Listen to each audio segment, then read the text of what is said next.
All righty, we are officially live here on this Wednesday afternoon, and I am fired up, Chris, because we are almost a couple of weeks into the new year. And man, what a great start. And what do I mean by that, Chris? Well, I don't know, like we should still be excited because it's the first of the year or beginning of the year.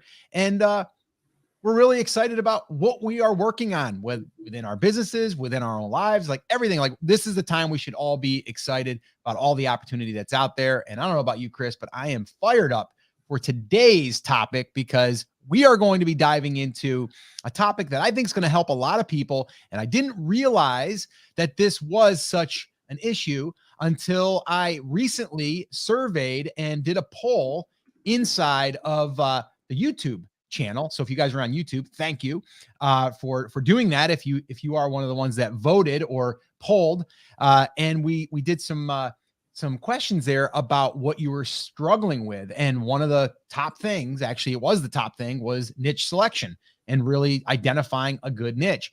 And I really feel like this needs to be talked about. So Chris and I decided to jump on today and talk about 5 mistakes that people are making and why it is hard for them to either get started in the first place or be dead in the water before you even got started. And that's really what we're going to be talking about here, Chris. And I know, Chris, you kind of came up with the topic today. Really liked it, by the way. How excited are you, Chris, still, now that we're into the beginning of the year? I'm pumped. And I know I said last week, Scott, I haven't written 2023 on anything yet, but I have now. So it's officially 2023. I had to write or sign a few documents this week, I guess, and I had to put a date on those. But I'm pumped, man. And I know this week's topic, if you guys have been hanging out with us for a while, it may seem a little bit repetitive because the thing, Scott, that you and I have been hammering on is choosing the right niche, right? Like regardless of where you're getting started, like when you started listening to us, this is something we've been yelling about probably since 2015. Sometimes we started with a product-based approach. Sometimes we started with a demand-based approach, right? It just depended on what platform and what different thing we were looking at. But one of the things that we're seeing, and I know you said you did a poll on thing for everybody, but the questions that we're getting, the emails that we're getting are all about how do I get it, guys, right? Like I don't want to sell just mugs, but how do I pick the right niche and how do I avoid it being something that's going to kill my Etsy shop before it ever gets started? And there are a lot of sticking points for people or just mistakes we're seeing people make when they move down this path that we wanted to address. And it's really not something that's not easily avoidable. All of these things are very easily avoidable. And that's why we wanted to do this session today about those 5 big things. So that as you're working your way through this process, or even if you've already picked a niche to start your Etsy store in, that you can kind of go work backwards a little bit and double check that you're not making one of these 5 mistakes as well. Yeah. And let me just say also, I've got, like I said, we got 5 areas we're going to be covering here. I've got some examples I'm going to be sharing with you, some examples of what not to do and examples of what to do, and really how you can fix this, because these are fixable. And even if you have already started, this is definitely going to be helping you. I'm going to also show a little hack that I used for looking at demand of a niche. So we're going to do that. Let me just say this too, for the record right now, Chris, I want to give you something. I want to put it right out there. I was having a talk with my son the other day, and I said, people are really giving me a hard time. Not everyone, but some people are giving me a hard time saying, Scott, why are you saying niche like niche and not like niche? Why aren't you doing that? And so, you know what, Chris, I actually, for a second, I said, I'm going to change. I'm going to start saying niche. I don't like the way it feels coming out of my mouth. I just don't like it for some reason, right? Now, I also heard Mark Cuban say on Shark Tank, niche. And I'm like, well, wait a minute. We got a billionaire saying niche. Why the heck do I need to change the way that I'm saying niche? I'm not going to change now. And my son was like, you don't need to. Yeah. And it was funny. I said I was going to do that. And then I shot a video, and my son's the one that edits our videos. And he said, hey, what happened to saying niche? I go, nah, screw that. I'm not doing it. God's honest truth. It was so funny. Well, you want to know the real secret to that debate? What is the real secret, Chris? Both answers are correct. Both answers are correct. Yeah. Both ways of saying it are correct. Don't argue with me, argue with Merriam-Webster, right? There are 2 ways of saying this. Just like the silly people from England and Canada spell color with a U, right? For whatever reason. I know that's actual English or whatever, but we don't do that here in America. We believe here in America that you have the freedom to say niche or niche, however you want to say that, and our dictionaries back us up. You guys know what we mean, right? Like, okay, so if you want to make these mistakes while you're selecting your niche, go ahead and feel free to make those. But if you're selecting a niche, make sure to pay attention, right? No, it doesn't matter. What the area in which you are going to be setting up your Etsy store, these are the 5 mistakes that you should be avoiding. That just sounds too wordy. So let's go with niche and niche, and we should probably throw up a poll on the YouTube side of things at some point, or just within the Facebook group. Give us 1 for niche, or 2 for niche in the chat, just so we can see what y'all say as well. That'd be awesome. Yeah, do that, guys. I'd be curious to see that. All right. With that all being said, guys, let's get rocking and rolling. And I love it. Somebody just said that this guy's animated like a cartoon. Are they talking about you? I mean, you have been said to be Jimmy Neutron. Jimmy Neutron, yeah. Okay, so maybe that is the case. 1, 1, 2, 1, 1. 1 is the only correct answer. 1 only, 1, 1. So I don't remember which version I gave. I think was you said niche for 1 and niche for 2. So I think everyone's going against the way that we're saying it. Ooh. Ruben says both, so I like Ruben's answer so far. All right, cool. All right, let's get rocking and rolling. I did want to say this too, depending on when you are watching this, if you're here live, then this will be definitely relevant. And if you're not, well, it will be relevant, but not timely. So here's what I mean. We are actually finishing up our 7-day Cha-Ching challenge, that class. We are through the training. Now today we are doing a live Q&A. If you are on this call and you are part of that class, you should have received an email. We're going to be hopping on at 3:00 and probably going for about 90 minutes. And we have a bunch of questions that came in and we're going to be answering them live. So if you are part of that class, make sure that you join us. If you are not part of that class and you're saying, what is that class? Well, I'll just go ahead and throw up a quick little link here that you guys can go check it out. There is a wait list for it right now, or a notification list. You can go check that out at brandcreators.com/sales. And when we run that class again, if you want to join us, you're more than welcome to. And that'll be all of the details there.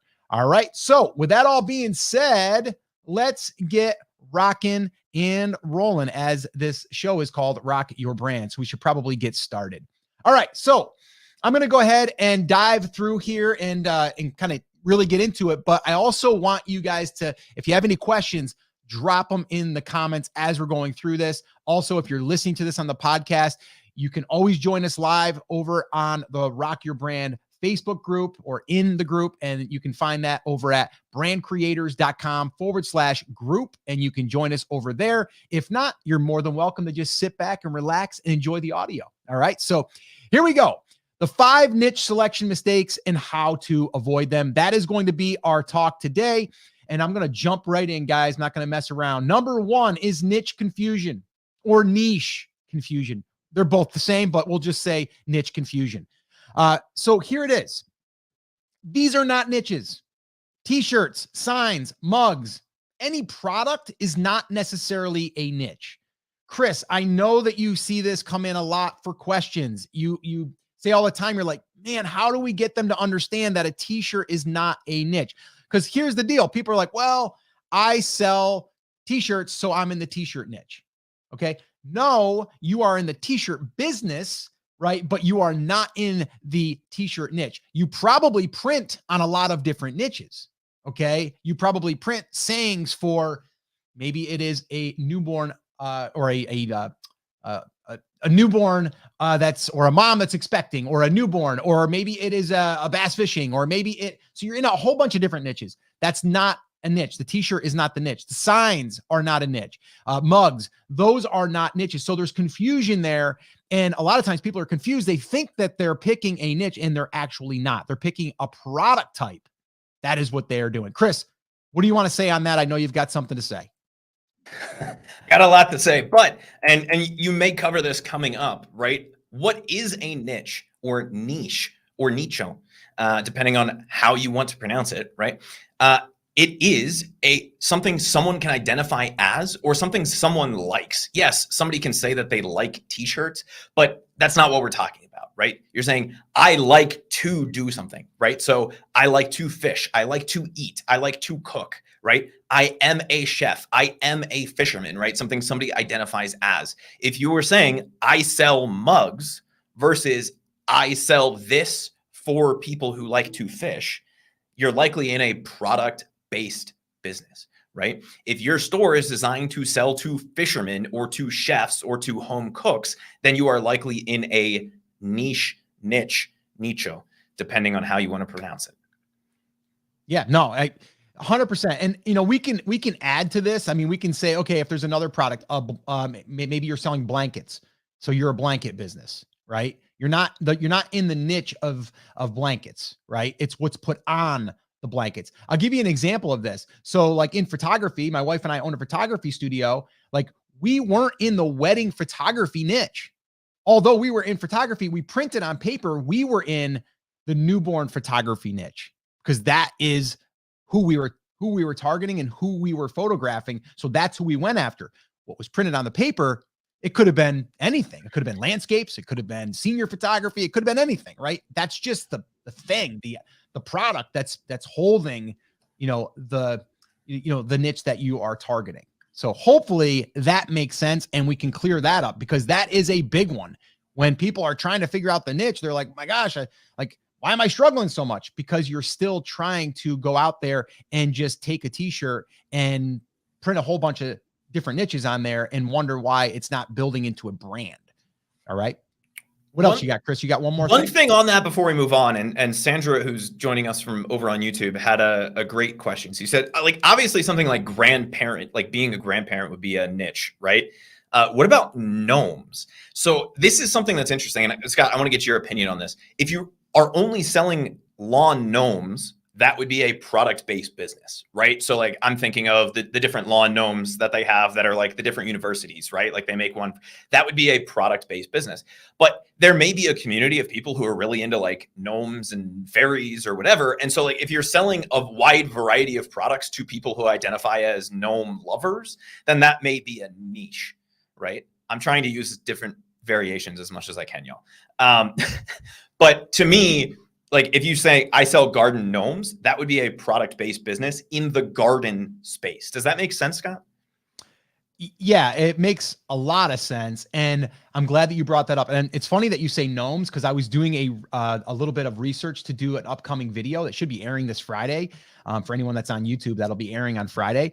And I was looking into gnomes, and gnomes were also part of the garden niche. So I'm glad that you tied that together. So gnomes kind of go hand in hand with that.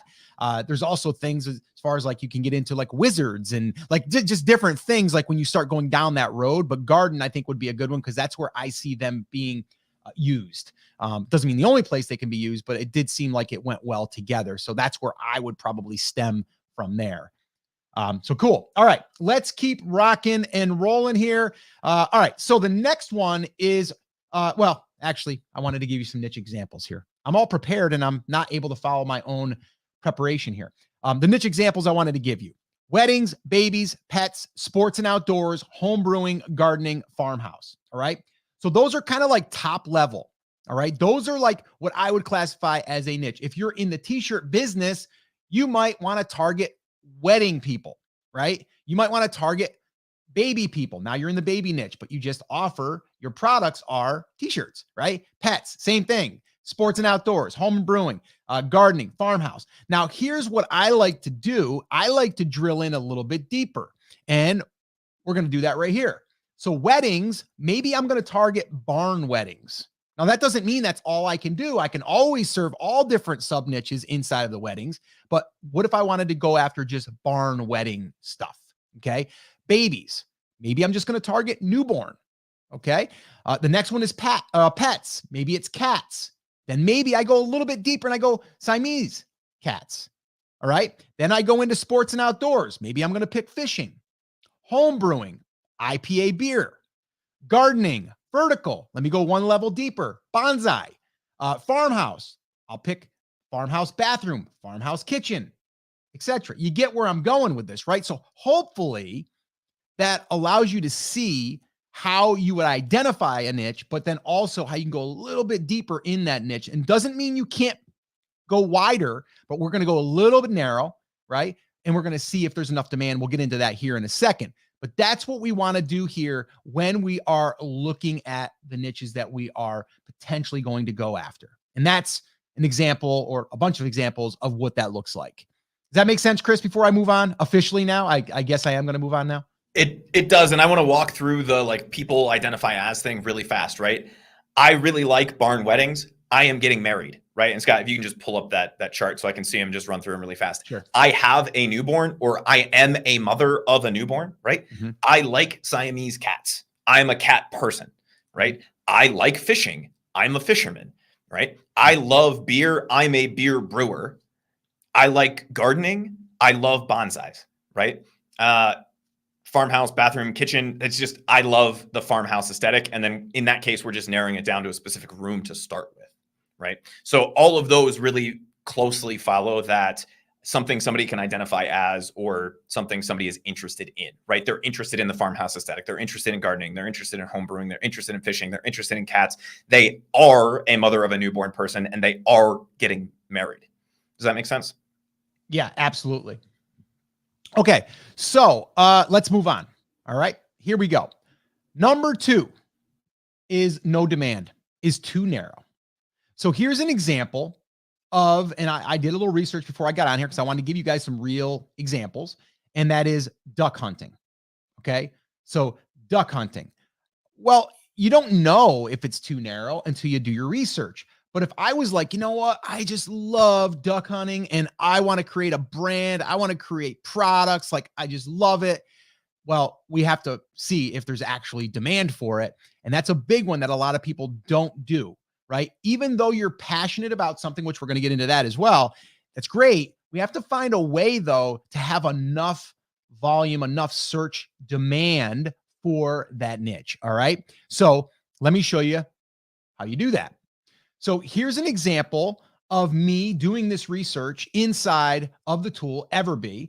And you can see here where I filtered it down. So if you look here, you see product name, contains, and then I went into the value and I put in duck hunting. And this way here, all I can see now are the things that are selling something with duck hunting in it. And that's really important because I only want to see those results. And guys, if you're wondering about this tool, if you're brand new, it is a research tool, product research. I use it all the time. If you want to try it, this isn't a sales pitch, but it is going to be a link that you can use. And yes, you will go through our affiliate link, but you'll be able to try it for free. You get 10 free searches. You can go to brandcreators.com/Everbee. I know people will be asking about it. That's how you get access to that. And you can try it for free. No credit card required. It's a great tool. I know the creator of it, Cody, over at Everbee, and just a great guy, great tool. But this is what I use. Okay. So this is what I did. So I went here. And then once I did that, I go, wait a minute here. There's not a lot of demand here because these products, 32 sales per month. Okay, not bad, $1,120, but I don't see anything else that's really like, wow, right? Like I don't see anything that's like blowing the doors off as far as sales. Now that doesn't mean I need all of my products to do that. I don't. But what I do want to see some good demand across everything. And I don't really see it here. If you see some of these, I mean, the highest one is 32 sales. That's one sale a day, right? Well, I need a bunch of those products then. And there's not a lot of those. So again, you have to do your own research, but that's what I'm doing in this situation. Okay. Now I'm going to show you how you can, I've got a little hack here I'm going to share with you guys here too, of how I look at brands, also how, or I'm sorry, at demand. And then also how I can take that. If it doesn't, like if this doesn't have enough demand by itself, there's something we can do that we can still use this, but we're going to have to make some adjustments. And I'll kind of go through that here in a second. So moving on, this is what I call niche stacking. Okay. I just shot a video on YouTube about this. If you are not yet subscribed to the channel, this would be also a shameless plug to subscribe to the channel. We're posting stuff Tuesdays and Fridays. But there's a video that just came out literally Tuesday, so a day ago. And I went over this. All right. And This is what it looks like. So let's say that I wanted to go into duck hunting, but I'm like, there's just not enough demand, but I love hunting. All right, cool. Let's go and see really what the level up or even 2 levels up looks like. Well, sports and outdoors would be part of hunting. This also allows me to go into other niches that are related, but aren't necessarily hunting. So an example would be, let's say I did go into hunting, deer, geese, bow hunting. Okay. Those are 3, just top of mind, top of my head. That's what I came up with. Fishing, bass, fly, deep sea. Okay. Those are 3. Then I picked camping. So you see how if I only went into hunting, I might not be able to do camping. I could, but the brand doesn't really make sense. With sports and outdoors, I can do camping. Heck, I can do hiking, right? I can do all of those things. And in camping, I can do RV, I can do travel, I can do van. And the reason why I put van is because a lot of people are doing van conversions, right? And so there's different products I could do for that. Or I could do it for the person who's, I'm an RVer, I'm a camper, right? Like Chris was saying, like, I'm a fisherman, I'm a hunter, I hunt deer, right? I catch bass, right? Like I travel to national parks, right? Like all of that stuff. If you're able to do that, then we're able to really cast a wider net, and we're able to take these niches and really stack them. All right. And bolt them together in a sense. Chris, looks like you had something to say there. You got something? Oh, just that I love this breakdown. And I'm also laughing because you were talking about fishing, bass fishing, fly fishing, deep sea fishing, and then you said cast a wider net. So I got a good laugh out of that. Right? Also, this has another good example. Do you say bow or bow when you see BOW in English? The answer is both. It depends on what you're talking about. So just another example of how silly the English language is and why no one should speak it. But I think the thing that people miss here, Scott, is that when you do niche stacking, you can go up and down, right? And so and I know this is another thing that we're going to talk about, but one of the mistakes that we see people make is that they say, I'm going to go do deer hunting. Mm-hmm. And they think that that's the only thing that they can ever do. Well, you're actually in the hunting niche, right? You're just starting with deer, or you're starting with bow, or you're starting with goose hunting or whatever. Do you hunt a single goose or do you hunt multiple geese? I don't know. But again, just silly stuff, right? So the niche stacking thing, I think, is a really nice way of showing people how this works when you can go up or down. You can even look at a shoulder niche. And Scott, we actually had Sandra over in the YouTube chat said, hey, don't pick on duck hunting. I sold an ornament for duck hunting. It was my very first sale. That's not what we're saying, right? We're not saying that you can't sell stuff in that niche. But that you may want to consider moving up, down, or sideways if you see something like that. And Scott, I know it's a question that we're going to get. I noted it down on my side. You said, I'm seeing like 1 sale a day on these. Is there a general rule of thumb for what you would want to see there to tell you that there's enough demand in that niche? Well, I mean, at the end of the day, like, how much money do you want to make, right? Like, is this a true side hustle where you're like, I'd be happy with $1,000 a month, right? Net profit. So then you just do the math, right? If there's enough there for you that you're generating that money, then you have to kind of like see what your demand needs to be, right? So there's a little bit of a degree of like, what is your level of, where you want to go? Like, do you want to go full time and make $50,000 a year, $100,000 a year? You have to kind of reverse back the math, but then you have to also see, is there people there already doing it in this niche? And that's how you would kind of determine that, right? So there's no set number. I know people want to know, like, oh, well, if there's 145 sales across 5 products, does that make it where there's enough demand? It depends. I'm going to give a Chris Schaefer. Maybe. Yeah, maybe, right? So it definitely depends on what your target is and what your goal is. For us, honestly, like I would like to say that our Etsy brand at this point, I want to be at $100,000 net profit. Like, that's where I want it to be. That's not our full time, right? It's what we're working on. It's, we've got other things that we work on, and I've got this here, brand creators and all of that stuff. So I've kind of done my own math on demand and being able to also, and guys, I practice what I preach. I'm actually bolting these shoulder niches together inside of this, this Etsy shop that my wife's building, and I'm helping her build. Like, so we're doing the same thing, but it really does come down to your own goals. It comes down to that, right? And then you just have to do the math. All right.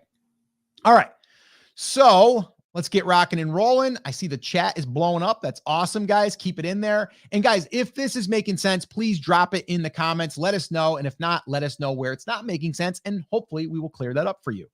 So let me show you what it looks like to find demand. All right. Now, this is a little hidden hack I'm going to share with you here. Now, it's not this one, but this right here. And if you guys are listening, you can't see this, but basically what I am doing is I am pulling up a search that I did for hunting. Okay. I went really, really broad, right? And then from there, I'm looking at a result of a product, and the name of the product is Personalized Hunting Ammo Box. And then there's groomsmen gifts, Father's Day gift, gifts for him, gifts for men, ammunition box, personalized gifts for dad. All right. Bestseller. I'm seeing that. I'm seeing 5 in the cart right now, and it's $40.49. So I'm looking at that and I'm like, okay, that tells me that it's definitely something people are buying. But now I want to go a little bit deeper. And then what I do is I pull up Everbee on that product. If you guys are listening, you can't see this, but I'm going to try to explain it the best that I can. I'm looking at the total favorites. Now, this is something I don't hear a lot of people talking about. And the reason why I'm looking at total favorites is because that shows me that people, even if they're not buying it, they're interested in it. Okay. They're interested in this product, but they're also interested in this niche. And I would do this on several products that I'm looking at. Right. So if this only had like 50 favorites and it's been around for over a year, I'd be like, it's probably not that popular, right? It's probably not that much in demand. I'm looking at this here. We have a listing age of 1 year and 11 months. So almost 2 years. We have 706 reviews. We have 30 monthly reviews. We have 6,837 favorites. Total sales since it's been live, 4,260, 181 monthly, and it did $8,143 last 30. Okay. So I'm looking at that going, okay, that looks like it's got some good demand. Now, once again, that's more generic as far as hunting. It's not duck hunting. Okay. So I would have to do the same thing with duck hunting if that's what I wanted to do. Let me show you a little bit more here. So when I'm pulling these search results up for hunting, and what I'm looking at here is a screenshot of doing that. And I'm really focusing on the listing age and the favorites. So I'm seeing a list here. There's a bunch of them, but I'm looking at like the top like 7 or 8. And then I'm going to look at these here. There's actually 1, 2, 3, 4 that I'm looking at. The listing age is between 19 months and 25 months. So I've got good history, right? It's not just a fluke. And then I'm looking at the favorites, and the favorites are from 16,361 to 27,403. Now they're all different products, but they're all related to hunting. Okay. And that's really what I want to stress here. And then that shows me, whoa, okay. Do I expect that I'm going to get all of those sales? Like right now, let's see, it says, well, I don't have that number in front of me. Yeah, I do. Total sales, 11,710 on the one, 7,800 on the other, 4,200 on the other, 7,500 on the other. There's a couple other ones that are like 4,200 and 1,200. And I'm like, okay, I would take a few of those sales. Like, I think that could probably do good. And that's just that first search that I did for hunting. What if I narrow it down? What if I go after duck hunting? Now I go a little bit more narrow, but I still serving the hunting niche. Then I might go after bow hunting. I might go after deer hunting. I might go after all of those other ones. And then they stack up to be the demand that I need. But that's how I look at that. And I don't hear anyone talking about looking at demand by looking at the favorites, because that's a sign, that's a signal that people are raising their hand. They're like, I like this. I'm into this. Make sense, Chris? It does. And I'm glad you brought this up, because before you even kind of recap that and said, I don't really hear anybody talking about this, I was about to say, I think that's, if you take nothing else away from today's session, that I think is really cool, Scott, because we can all look at demand, and yes, like there is some aspect in whatever tool you're using, right? Like Everbee doesn't know the exact sales that are happening, that are there. It's all an estimate based off of the data that they have, right? So it's not 100% accurate. So they may misestimate on occasion. But with the favorites thing, that's a value that's there, right? That you know how old the listing is, you know that that's there. And if it's then backed by the demand, which is that other column that you were looking at, right? If we saw 16,000 favorites, but only 130 sales, there's something massively wrong there. Right. Right. but we don't. We see 11,710 sales. That is then validated even more by the favorites saying, hey, over the last 19 months, 16,000 plus people have favorited this. It means there's a heck of a lot of demand for that product, even if, right, it's not selling well right now, right? Which a lot of times you'll run into depending on how you look at Everbee or whatever the other sales tools are that you're looking at, right? Let's say it's the slowest part of the year and we happen to search for that. This gives us another data point to take a look at to say, hey, their total sales are this, their favorites are this, even though the current monthly sales are not estimated to be, whatever 800 a month or whatever 11,710 divided by 12 is. You guys can correct my math in the chat. It gives us that extra little piece of advice, and it helps us validate the other information that we're looking at. Plus, if somebody is favoriting something, especially when you are generically searching for something like hunting, fishing, boating, whatever, and you see that much demand for that top level keyword for a single product, right? 16,000 people saying that over the last less than 2 years, right? This is like one of their favorite things. There's a lot of demand for that product. And if you see that across multiple products, which we do in that Everbee search result, it means there's a ton of demand across that space. Does that make sense, Scott? Yeah, no, I love it. I love it. And I do want to say right here, I want to call a little timeout. Got two things I want to say. Number one, for a lot of you, that might be something you never thought of. And if so, I want you to let us know that in the comments. Is this something that you've used in the past as far as to determine your demand? Was this like an aha? Was this a light bulb moment for you? Let us know. And also, if it was, go ahead and if you're on YouTube, smash the like button. You can do that on Facebook if you're watching it there. If you're on the podcast, just go on over to a review at some point and let us know what's the one big thing that you took away from today's lesson. That would be awesome. All right. So with that all being said, I did have another thing. I said that too, because I know people are jumping in as we're here live. If you guys are curious what we're using for this research tool, it's Everbee, and you can get a free license where you can try it out for free. And there's no like trial where you can only do it for 30 days. It's actually 10 searches a month for free. And there's no credit card required. So you can head on over to brandcreators.com/Everbee. Yes, I'm an affiliate. Yes, you'll buy us a cup of coffee. And yes, we would appreciate it, but you don't have to. Just letting you know. All right. So let's move on to the next one is number 3, no product depth. Number 1, here's the question you need to ask yourself. Are there more products you could sell to the same customer? I want to pause there for a second. That's a major thing that you want to be looking at when you're deciding if this is a good niche for you. Now, if you're saying, no, there's really not, then you might need to find some sub niches, right? Then we can kind of go back to that second one that we just looked at and go, okay, maybe I got to find other ones to collectively be able to add more products for this one customer. If that's not the case, then we need to know that and we need to move on. Okay. Because for us, I'm not going to just try to jump on a trend or try to jump on a hot product and try to ride that thing, right? Because then everyone else is doing the same thing. There's no diversification. And also there's no long-term benefit to that. We're always trying to think of this as we're building a brand. How can I create more products that same customer that bought the first thing would want to buy, right? So your job becomes so much easier when this is the case, all right? Because all you're thinking about is like, okay, I've got a bass fisherman. They bought, I don't know, maybe it's like a fishing rod holder or something that was engraved or something, right? And you're like, okay, maybe they're going to want like, I don't know, a soft tackle box.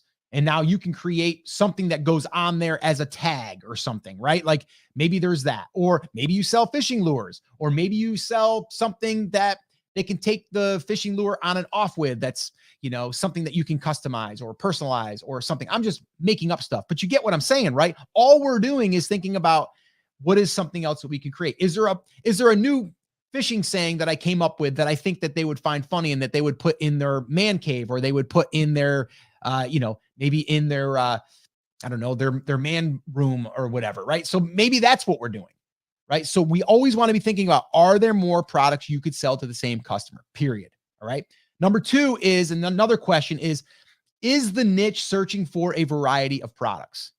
Okay. Because here's the deal.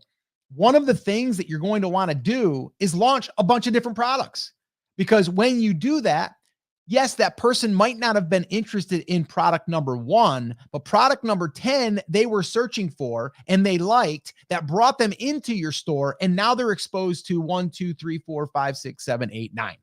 Okay. And that's what we want to do. So adding more products in a niche, it might pertain to one person, but not the other right now. But when they get in the store, then they see it. It's kind of like you walked into the store for one thing that you were going after, and you walked out with 5 more things. It's the same idea. All right. So we want to make sure that we have product depth. And I'm going to show you in a second here how we can see this inside of Etsy without even using a tool. Chris, did you have something you wanted to say on that? Yeah, I would say this is a perfect example of the difference between a product-based business and a niche-based business, right? If you have a water bottle store, chances are, unless somebody needs like 7 water bottles, they're only going to buy one and leave. There's not anything else that you can sell to them that they're going to want, right? And Scott, we get asked all the time, is personalization a niche? Well, not really, because again, they'd come in and they'd buy one thing. They're going to get their water bottle engraved, or they're going to get their thing made, right? You can personalize things within a niche, but personalization itself isn't a niche. So if you're going to go buy a water bottle from Water Bottles Inc. at the mall, you're probably going to walk in and buy one. However, if you're looking to buy camping stuff and you walk into Dick's or Shields or whatever your local sporting goods store is, your chances are you're walking out of there with a life straw, a tent, right, a canopy, right? Like a whole bunch, 5, 6, 8, 10 different things, because they are all related to the one thing that you need to do this weekend, which is going camping. And when you focus on building a niche-based store, you get a lot more product depth by default, because there are all of these other related things that you can then start to sell. Does that make sense? Yeah, 100%. All right. So here we go. Let's rock and roll. Product depth. How are we able to see this in Etsy? Well, if you type in your search for, let's say, your niche, in this case, it's hunting. If you see that they're having these other categories listed or other searches, because that's really what they're doing here. They're like, oh, you searched for hunting. You might be interested in hunting SVG files, basically like stickers, hunting gifts for men. Okay. A hunting PNG, which is another type of graphic, hunting Tumblr, another hunting fishing SVG, hunting gifts, hunting shirt, hunting sign, hunting Tumblr. We already did the Tumblr. So those are just like, they're just giving you those, like Etsy's like other people were interested in these categories. So if you see that, it's a good way for you to see product ideas and product categories. And when you see that, that's a good sign. So that's one way, all right, that you're able to do the product depth. So basically, when we're doing that also, you're going to be looking at let's go back here real quick. So if we're looking at this in the demand, we also can tell here that we have product depth because we're looking at all of the other products that are coming up that are related, all right, for that search. And then we can go, okay, these are all products. They're not all the same. They're different. So this way here, I know that I'm able to potentially launch multiple products for that same customer. So that's what I would do there. So we're looking at Etsy's giving us this detail. And then inside of a tool like Everbee, we're able to look at the demand, and we're also able to look at multiple products that are being brought up during a search that we can also then look for the demand factor there that we just talked about. All right. So moving on to the next one, and that is number 4, is no passion. Now, we can look at this 2 different ways. We can say, okay, there's no passion for the thing that you're interested in, or that there's no one interested in that passion. We could say that, but that's not what I'm talking about. What I'm talking about is you.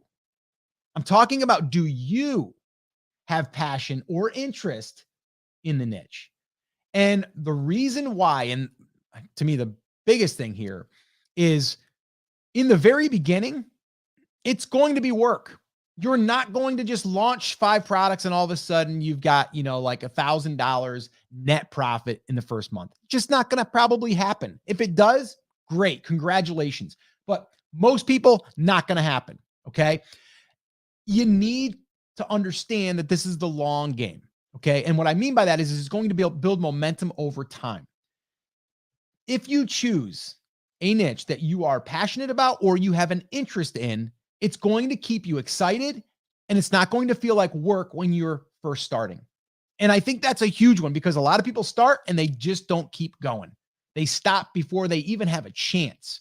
And it's because they think they're just going to throw up 10 products and all of a sudden everything's going to kick in. Sales are going to kick in, reviews are going to kick in, like everything's going to start to work. It takes a lot of, I don't want to say it takes, excuse me, a lot of time where it's like years, but it could take months. All right. But in the very beginning, we want to make sure that we're choosing something that we have a passion about or interest in to keep ourselves excited. And that is a huge point. And a lot of people just don't do that. So I just wanted to bring that up because I think that's a big mistake that people do, is they just try to go after the thing that's selling or the thing that they think is going to make them rich. And that is the wrong way to approach this. All right. You're going to do much better if you have an interest or a passion in it. So that's what I wanted to say on that one. I think that's really important. And I think it's a mistake going into something that you don't have some interest in. Chris, you want to say anything on that before we move on to the fifth? Yeah, I'd say the biggest problem with not having a passion comes in the product creation side of this, right? The coming up with new designs, coming up with those kinds of things, especially if you go the exact opposite of passion, Scott, right? Like, I'm just going to make money. I really hate, and somebody was asking us how to broaden out like British things as a niche, right? Like, I really hate British people, but I'm going to launch a store about British stuff. You're going to burn out on that really fast, right? If it's not something you at least have a related interest in, or tangential, just to use a big word for you, Scott, interest in, then you're going to burn out on it very quickly. And you're not going to be able to get to the place where you're hitting that revenue goal, because you're just going to be like, well, I can't think of any more dogs or any more types of fish or any more things, because you're not interested in it enough to at least dig around on your own and say, hey, here's a kitschy phrase that people in that community use because I'm seeing it in the Facebook groups or I'm seeing it wherever. If you're not into it, you're going to burn out on it a heck of a lot faster than you would if you're passionate about it. It doesn't have to be your life's goal, but it does have to be something that you're at least interested enough in that if you weren't making money with it, you'd still be digging around and learning about it. Does that make sense? Yeah. And I would say, if at all you can make it something that you're interested in, then I would go with that. To your point of, you're not going to enjoy the creation process, right? You're not going to be excited. I know my wife started this whole thing because of Debbie, and Debbie, the same thing. They were interested in the niche, and they also really, really enjoy the creative process. Like, they love that. Like my wife, I call her an ex-photographer. She's still a photographer at heart, but we don't charge for it anymore, right? We don't have a studio, but she misses that. So the creative outlet for her is this, right? So, and she's passionate about the niche. So it really does help. And honestly, like, the business side of it, it's so funny because my wife years ago in the photography, she didn't want to deal with the marketing. She didn't want to deal with the, customer stuff. She didn't want to deal with that. She just wanted to do the work. She loved it. And I love the other side of it. So it worked perfectly for us. But if she could just create and not worry about all of the other stuff all day long. And we've already talked about that. As she starts to grow, we're going to have to implement that, like as far as hiring other people to do things that she shouldn't be doing, right? But right now we're doing it.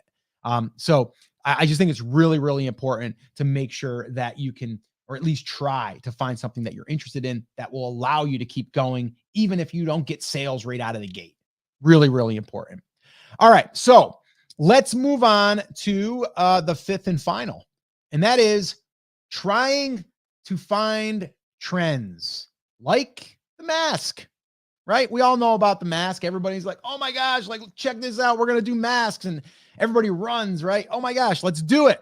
And then look at 428,490 results later. And we've got a lot of masks to choose from, right? Masks are not a niche, by the way. Okay. Just saying, right? Now, if you were in the bass fishing niche and you wanted to create a mask that had a bass fishing saying or something that represented bass fishing, now we're on to something. But people aren't here searching for bass fishing necessarily. They're searching for a mask, right? And that's a product, right? It's the thing that serves the purpose of what they're looking for. And now there is so many, right? And there's a big problem with that. This here. Yeah, we had a giant spike, right? We had this massive spike with the old I'm not gonna say it just in case we get hurt by that as far as like, with the algorithms and stuff. But basically right here, and then It dipped, but then it came back a little bit because we had a little bit of another strain out there, remember? And then all of a sudden, we're flatlining now. Look at that. It's terrible, right? But if you were like, oh, I'm going to run, I'm going to do it. Everybody's running. Everybody's going there to try to get it. We're building a brand. We're building a business. We're creating products. We're the long game, okay? We're doing stuff like this, all right? Let me show you the next one. This here is in sports and outdoors. Do you see how that's very, very consistent? Very, very consistent. Now, right here, you might have had a spike. Might have been because of the sea, right? Then balance back out. Got a little bit of a spike here. But it's all pretty much the same. You're going to have fishing is going to be maybe more popular at certain times of the year. But this is steady over 5 years, okay, for sports and outdoors. So sports and outdoors is a little bit broad. If we did this for fishing, it'd be different. I did one for camping. Okay, so camping is very, very normal. Now, this is year. This is 1 year, 2 year, 3 year, 4 year, 5 year. It's all the same. So this is the same every year. This is the same every year. This is a little bit higher because we had that little thing happen. And then we got here and then we're here, right? So all of this is steady and this isn't going anywhere, okay? It may have some ups. It may have a little bit of downs, but it's pretty much going to be consistent from here until forever, okay? So that's what I wanted to share with you on the trend stuff because I think it's really, really important. The next thing I will share with you is what we call our 3 peaks, or Chris called it the other day, our 3 peaks of awesomeness, which is pretty sexy. I like that. Chris, did you want to say anything on the trends before we jump into that and we get to the Q&A? 2 or 3 things really fast. Somebody was asking, how do we get to this? You can go to Google and type in Google Trends and then type in your keyword, or you can just go to trends.google.com. The one kind of caution I will give to people is most people misread this graph. 100 is not the best. It's just the most searched for, right? So this is not necessarily showing you demand. It's showing you relative demand, right? Yeah. So in this case, camping, the highest looks like it was the middle of 2020. And I wonder why that would be, right? The sports and outdoors graph, the highest this whatever was like a month ago or 2 months ago. So what this graph shows you is relative to the highest point ever, which is 100. What does normal traffic look like? Now, Scott, the question I know that we're going to get on the back end of this is, well, why would we be in the camping niche if all of the demand happens in July, right? And then there's no sales in January or whatever. Well, demand doesn't drop to zero, right? It does drop off. And that's why we talked about niche stacking, right? If we're just in camping and we're not hitting our revenue goals because we do have this seasonality, then what do? We layer in backpacking. We layer in sports and outdoors, right? We figure out some of the other related things, hiking, fishing, camping, right? Those 3 things normally go in a sentence together. Maybe we start bolting some of those other things in to meet that revenue goal. And Scott, the reason I like your approach on that, rather than saying we need to find 5 products that are being sold every day, 5 times, right? To get to this is maybe you hit your revenue goal just with camping and you don't have to go into those other places. But if you want to start to stretch this and you want to have a little bit more dependability, then what we want to do is we want to find the graph that's the exact opposite of this. What do these people do in January, right? How can we relate that? Maybe it's ice fishing, right? Maybe they love the people who do camping love ice fishing. So that's the stuff we're going to start adding to the store. And then this graph looks like this instead of like this, right? Because we have a peak here, a little bit of a dip, and then the ice fishing stuff takes over. And then the camping stuff takes over. And then the ice fishing stuff takes over, right? We can flatten this out however we want, but we have to know what this is going to be coming into it. Google Trends is a great way of doing that. Just don't think that, this is the actual demand. It's all relative. We then have to go back to Etsy and say, what are the sales look like? Yeah, guys, to me, like, this is huge. Like, we wanted to do this because we know that a lot of people struggle with this. And if you get this, everything else becomes so much easier, way easier. Trust me. So that's why we wanted to share these 5 mistakes. I am going to share with you the 3 peaks here in a minute of success in our eyes and kind of what we follow. Before I do, though, if you guys could do me a favor, if you've gotten a little bit of value today, could you do me a favor and like it or share it or just let some other people know about it so we can help more people? And that's really our goal here when we're doing these live streams. So really just want to make sure you guys are getting value. And if you guys have any questions, you can always drop them in the comments, whether it's here live or after the fact. Just let us know. We're here to help. All right. So with that being said, let's move on to understanding the success peaks or the peaks of awesomeness, as Chris said. I love that. So yeah, these are the 3 core elements that will, in our eyes, take your shop and allow it to stand out in any niche and have the ability to generate consistent sales for years.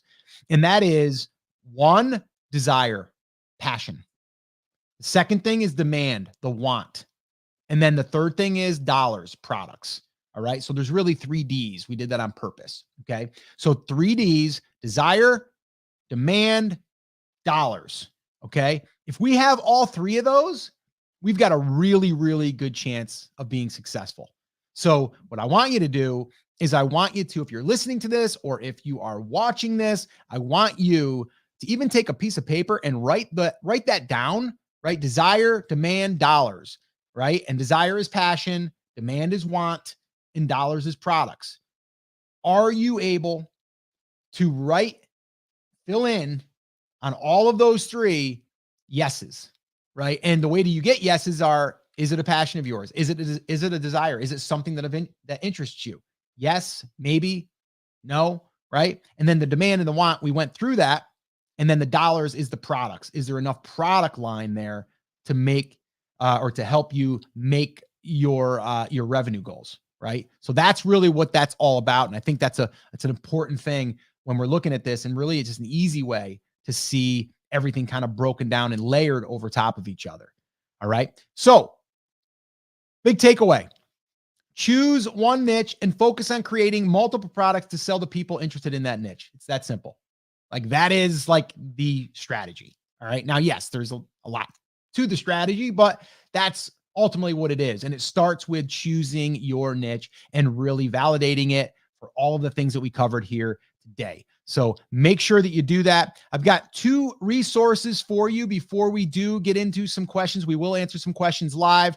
The first one is, if you're watching this on YouTube and you want more of this content, subscribe to this channel, smash the like button. Okay. That's the call to action there for you. There's a lot of training on there, and we also have more coming. The other thing is we have a training that we did. It was a workshop that we did. It was around 2.5, 3 hours long. Plus we did about an hour and a half's worth of Q&A. This is what we call Product Etsy Magic. And this is where we take you through our process deeper than we did today to validate, well, really to find and validate a niche, but then also really start doing the product research so we can build out a product line. And we go through how to discover proven niches, find hot selling products, validate that your product ideas will actually sell, build a profitable product line that will keep your customers coming back for more. And then we talk about building a brand to dominate your niche on Etsy. We give you full downloads. We give you the videos, like everything is there. It's a workshop that we did, like I said, and now we're making it available. If you want access to that, you can head on over to brandcreators.com/magic, and you can get it over there. And it's very, very affordable at this time. So if you want to head on over there, check it out, brandcreators.com/magic. All right, Chris, let's jump in to some Q&A if we got any. I think we do. We have a few. The first, and we had a couple people asking, like, is this a niche? I want to address one of these, and it was, is barware a niche? The answer would be no, right? I am not barware, but I might be a bartender, right? You would sell somebody who's into bartending, into cocktails, into whatever that is. You might sell them barware, but you also might sell them hand towels, right? You might sell them spoons. You might sell them glasses. You might sell them mixers, shakers, bottles, right? All kinds of different things would go to someone who's into bartending. You would not say, I am barware. You would say, I am a bartender, right? If you're into barware. So bartending there would be the niche. Does that make sense? Yeah, no, 100%. And it's very similar to the beer brewing, right? It's like, are you into just, beer brewing accessories? It's kind of debatable, right? It's like, but we really want to be like the top level as far as like the niche. And then from there, like you said, barware is just like accessories for bartenders or for people that just like to entertain and they have a home bar, right? It's like that, or mixing drinks, things like that. So yeah, I think that one's it's a tough one a little bit, but I think you explained that well to where it's like, you can definitely go into that niche, but you have to figure out who it is. I am this, right? Like you said before. Right. You wouldn't say I am a tent. You would say I like camping, right? I mean, you might, but that's just like you're one person that would say that. Most people would not say that, even though English is a silly language. And so the other big question that we have, and I wanted to give, I think it was Michelle a shout out. She said, I keep telling my friends how awesome you guys are. Every time I say I watch the best live stream, the next one's even better. We appreciate that so much. We hope you guys keep coming back as long as you're getting value. And if you are getting value from this, if you haven't done so yet, smash that like button, whether you're on Facebook, YouTube, wherever you are. And if you haven't already subscribed and you're hanging out with us on YouTube, I know a whole bunch of you guys are, go ahead and subscribe over there. You'll get a whole bunch of tips throughout the week from Scott. I know, Scott, the video that went up yesterday was very, very good. I'm not going to say what it is because it'll change by the time that other people are listening. Right. But go watch that right now. And you guys will get a lot out of that. The other big kind of open thing we had is like, I have a niche. How do I broaden it out? Right. And the example that we had was, my niche is British. Can I broaden that out? And the answer is, I don't think you really have to. And I think she had said that she was selling mostly like t-shirts and mugs at the moment. Okay. You are not necessarily not in a broad enough niche, right? What I would do is I would walk through the exact thing that Scott just did. Go to Etsy, type in British. Is it suggesting other types of products? And the answer is yes. British gifts, British flags, British ornaments, British baking show, Great British Bake Off, British mug, British book art, British short hair, which I guess is a type of cat, British royal family, right? There's a whole bunch of stuff in there. And that's just the stuff that ships to Colombia. I bet if I take that filter off, we'll find a bunch more stuff, right? And so do that. And I would say people identifying as a race or as a country, like that's going to be a broad enough niche, generally speaking. And we had somebody ask us, like, is like African-American heritage a niche? Yeah, because people would say, I am African-American, right? Or I am XYZ, I am Nigerian, I am, whatever. All of those things are broad enough to me. And Scott, correct me if you feel differently on this. To me, it doesn't seem like a niche problem. It seems like a product problem. We need to think about some other ways to get into the products here. And I can think of about 10 things off the top of my head, like something that blew up a few years ago. And I actually used this in a blog article I just wrote.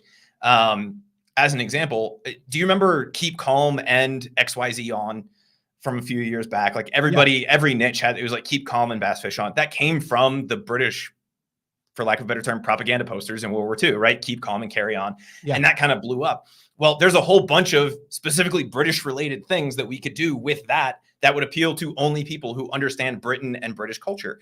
The other thing that I would take a look at with something like this is, what are the pop culture things that are associated with this? We don't want to like just slap Doctor Who or the TARDIS on something, obviously, because that's copyrighted. But is there a show or like a phrase or something like that we can incorporate that people who are into British culture and aren't necessarily British would associate with, right? Mm-hmm. Doctor Who, James Bond, there's a whole bunch of things off the top of the head. Sherlock, right? Any of those kinds of things, anything that is British that made it mainstream. Take a look at those types of things and then see if there's anybody selling pillows or something that's not mugs or shirts. And mugs or shirts in the print on demand world seems to be like the go-to thing. Go to Printify and just scroll around and you're going to start to find a whole lot of ideas, right? I would say pillows, some of those kinds of things would probably be a place I would start, because that's just the stuff associated with British culture that I've seen in the past.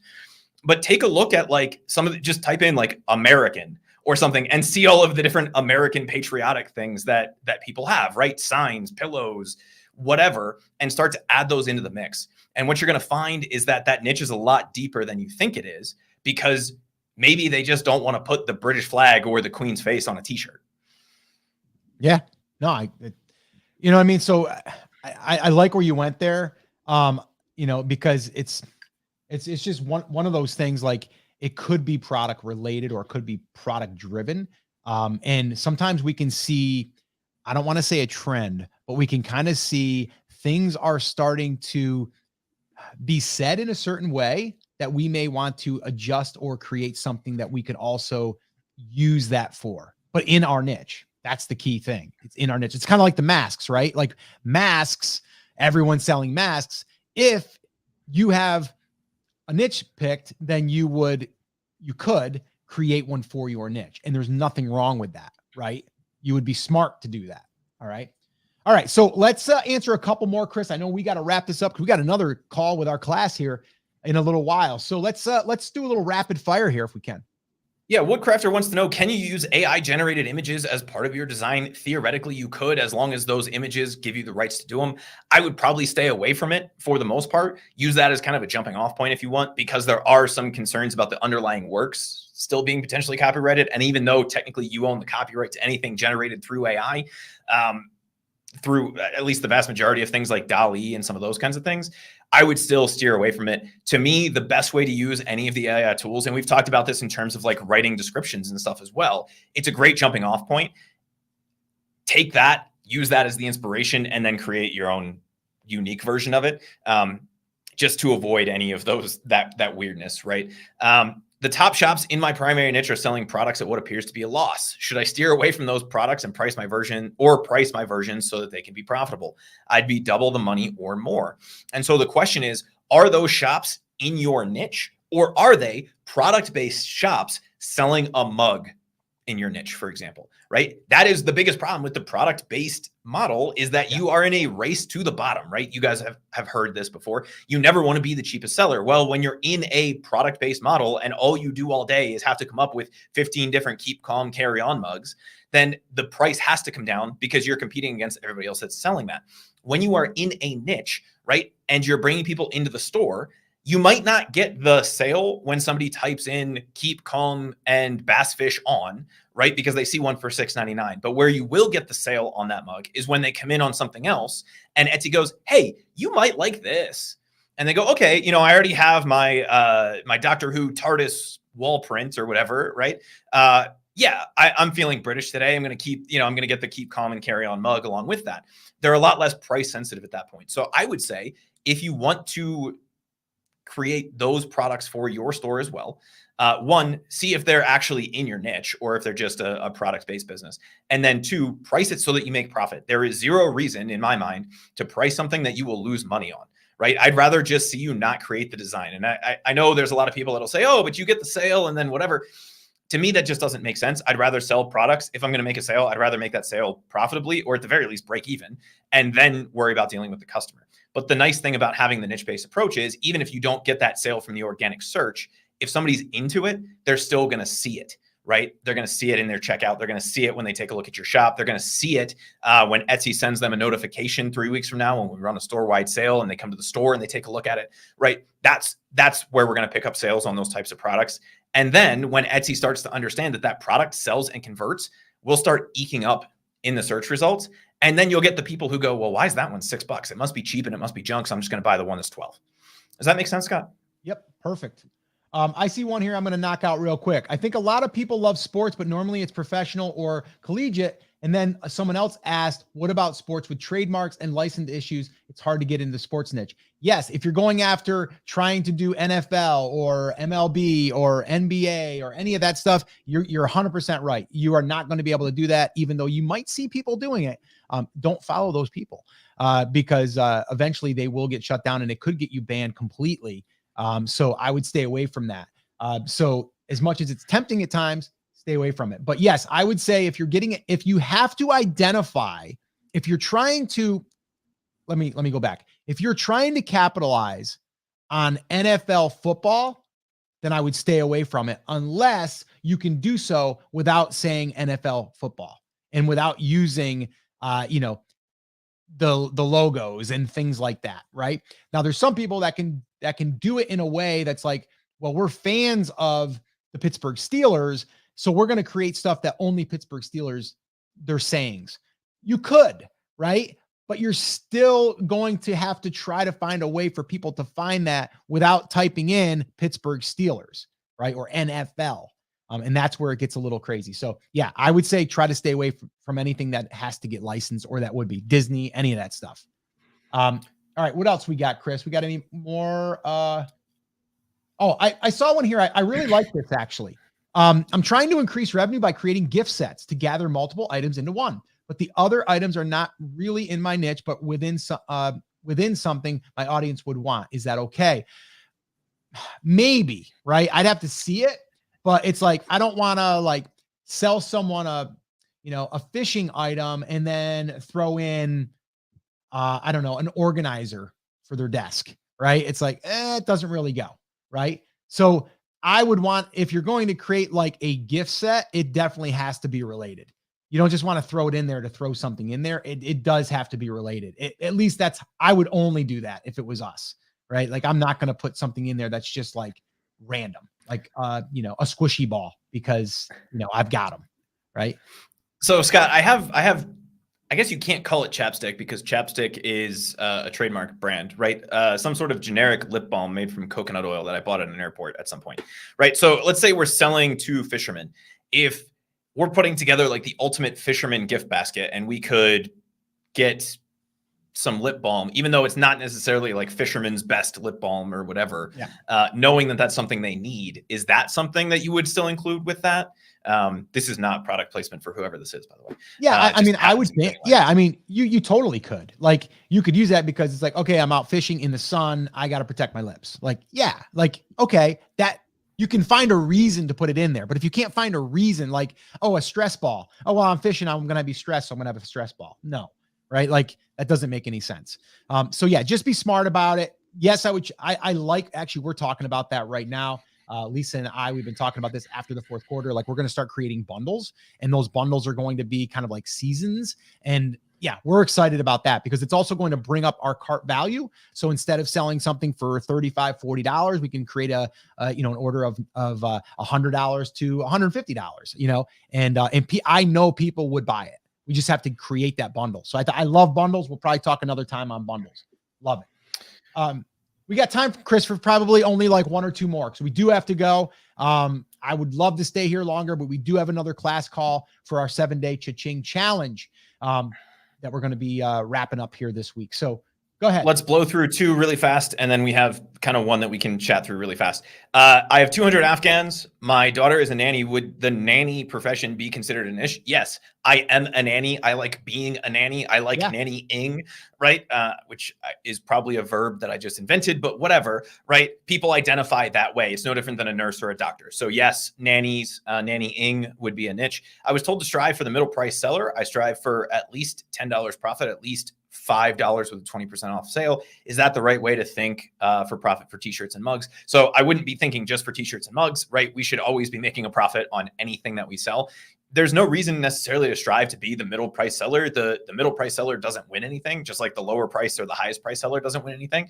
Price it accordingly. I'd like to see you have higher margins than that, but on lower products that have typically lower margins because there's more people selling them, like t-shirts and mugs, I would be okay with that. We typically, and Scott, you know the numbers a little bit better than I do off the top of your head. We typically average around 40%. Is that right? Yeah, it's about average. Yep. And again, we're going to offset this, right? Like if we have a I love nannying mug, right, that we only make 30% on, we're then also going to have a I'm a nanny blanket that we make 50 or 60% on. And that kind of works itself out over time. Yeah. Did have a quick one here. Now there's some this one here, we got some money stuff that that he wants to know. And it looks like he's one of our students, or he or she, I can't see, it's his Facebook user. It says, I have two questions. First, my niche is very competitive, more than 50,000 listings. Should I compete in it following your advice for the Cha-Ching course? So I'm going to answer that one first. Yes. But here's the question. Out of those 50,000, is there demand? Like, it's one thing to just say, oh, there's 50,000 listings. Okay, great. But is there demand? The other thing is, and this is where people say, like, is it too competitive? You have the opportunity to create products that are unique to only you. That's the difference here. We're not doing private label where we're just taking a product, putting our logo and saying, here's our product with better images. That's not what we're doing. We're creating, usually in this case, if it's pod, we're creating design. So if we're creating design, that's on us. So, and the other thing is it's design, but it's also a design or a saying that could be put on other items. So if someone else, if those 50,000 is all for t-shirts, but you're like, I could do this on other things, on maybe maybe it's a very nice sweatshirt, or maybe it is a canvas. Like, is there something else that you can create that's more unique, or that is something that they would still want? Right. So that's kind of how I look at that. The second thing is, and this is more about payment. And again, I'm not going to get into that because I don't know the answer to any of that. as far as conversions and stuff. Chris, do you know anything about that? You want to say anything of that real quick? Yeah. So first things first on the first half of this, Scott, this really does dive back into the same question that we were just kind of addressing in terms of seeing the search results, right?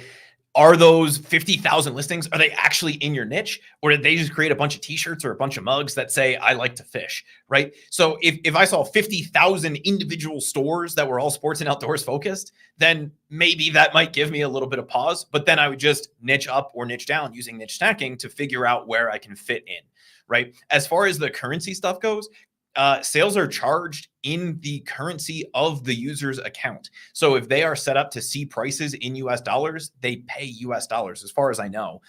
So how you are converting stuff on the back end shouldn't affect what the user sees, because I can set my currency to be Japanese yen or whatever.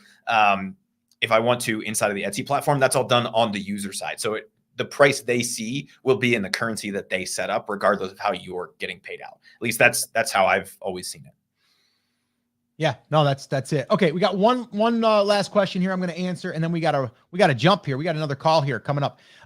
Sandra, I was told to strive for the middle price seller. I strive for at least $10 profit and at least $5 with a 20% off sale.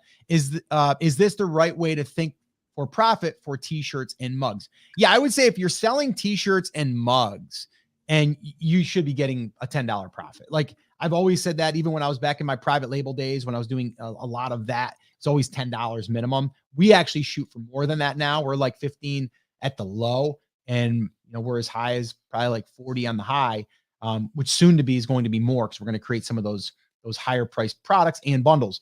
But if you're running a sale, then yeah, then you're going to be cutting into your profit. But the goal is, and it should be, if you're running the sale, it's to either sell more to get things rolling again. So when you get more sales, we know that helps the algorithm, because it's going to allow us to rank more, because Etsy's going to push the sellers, right? The ones that are making sales. So that's what we want. So to me, a lot of times I'm willing to not make as much on the sales when I'm running them, because I know that there's more benefits on the back end. Hopefully that makes sense. But if you're just selling the t-shirt and there's nothing else down the line, then that's where you're like, oh my gosh, I want to hold on to all that profit, right? So that's how we think about it. Whenever you're going to run a promotion, you are going to not make as much, unless you're going to play the game of like raising the price to do that. But Etsy doesn't like that. They don't want you to do that. I would say, yes, $10 profit is a good number. And yes, whatever 20% off difference from your net profit is, you're going to be absorbing that. But also just be thinking, about like, okay, why am I doing this? Like, why are you running the sale? I know people are going to say, well, because I want to make money. Yes, but the other benefits are, and people don't look at it this way, but the benefits of that is also that you're getting sales in the door, you're getting reviews in the door. So now all of a sudden you're going to convert higher, you're going to rank higher, you're going to have better seasoned account. Like all of that stuff happens with that sale. All right. So just always try to keep that in mind. All right. Last thing I'm going to do here, because someone said they came in late. They want a quick little recap. So I am going to do that real quick. Here it is. So the 5 niche selection mistakes and how to avoid them. The number 1 is niche confusion. I'm not going to go into it, but that's what it is. These are not niches. T-shirts, signs, mugs, things like that. They're not niches. Those are products that you can sell in a niche.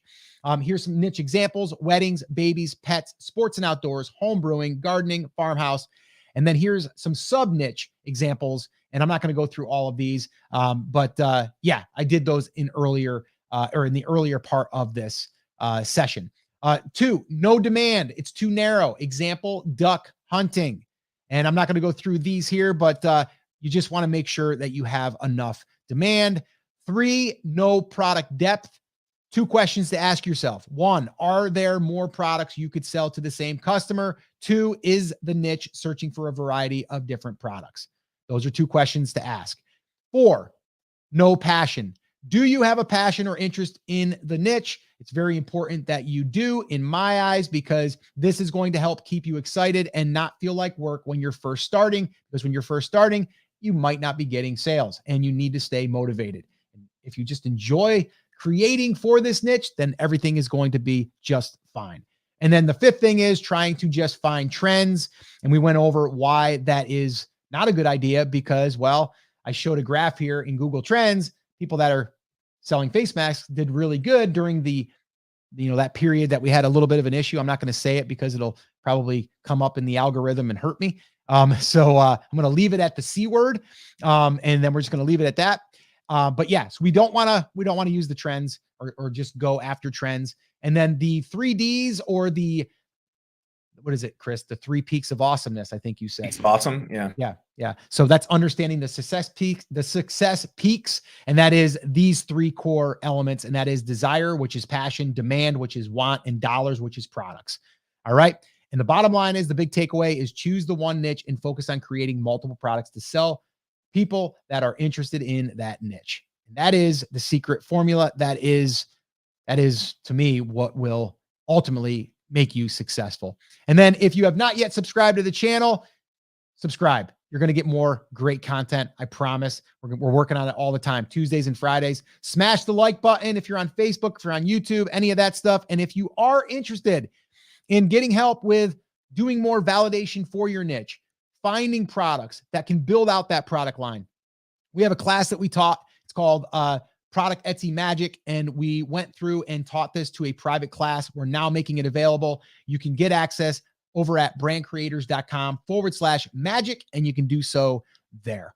All right. So guys, that is pretty much going to wrap up this live session. This was awesome. We went a little bit longer. I appreciate each and every one of you that came here live. If you're listening to this on the podcast, I wish you were here, but you know what? You are here. You're on the podcast. And do me a favor. If you found something valuable that you want to share, head on over to iTunes and leave us a review. That would be amazing. We would love that.